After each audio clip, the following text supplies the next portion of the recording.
अस्सलाम वालेकुम, मेरा नाम है अदनान और आप देख रहे हैं पोस्ट बाय एडी।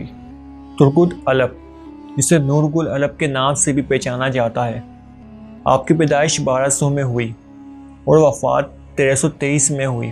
कई जगह 1324 भी बताई जाती है।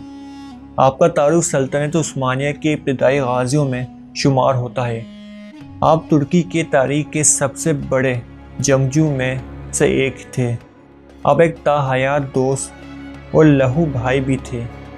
आप अर्तुगरुल गाजी के करीब साथी के साथ साथ उनके बेहतरीन पैरोकार और मददगार भी थे। आप एक बहुत ही ज़हीन और काबिल एतमाद शख्स भी थे।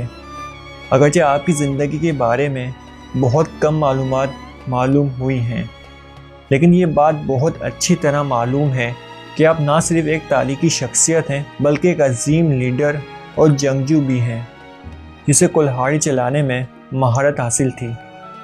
और इस दावे के अलावा इसके जंगजू मंसूबे और इक़दामात पहले उस्मानी तारीख़ में और कुछ बाइज़ंटीना के ज़राए में भी दर्ज हैं। तुर्कुत गाजी ने हमारे वक्त तक की गैर मामूली तवील ज़िंदगी बसर की है। अर्तुगरुल गाजी की वफ़ात के बाद तुर्कुत अलप अर्तुगरुल के बेटे उस्मान गाजी के शाना बशाना रहे और हर मुआरके में शरीक रहे। उसके बाद 1299 में अनागोल को फतह करने के लिए तुर्कुत अलप को भेजा गया।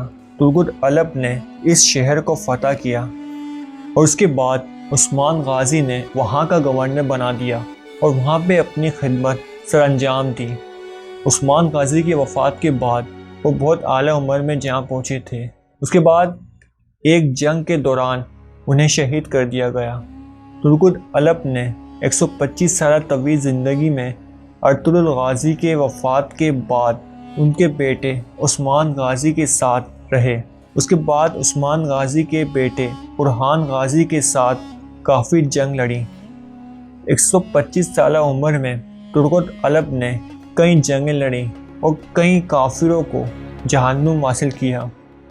आपकी वफ़ात के बाद आपको आपके अनागोल के करीब पहाड़ों में एक पुरसकून कब्रिस्तान में सुपुर्द खाक कर दिया, जिसे गांव के तौर पर पहचाना जाता है।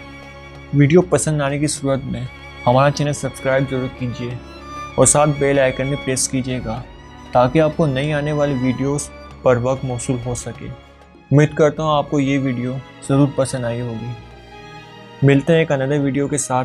अल्लाह हाफिज़।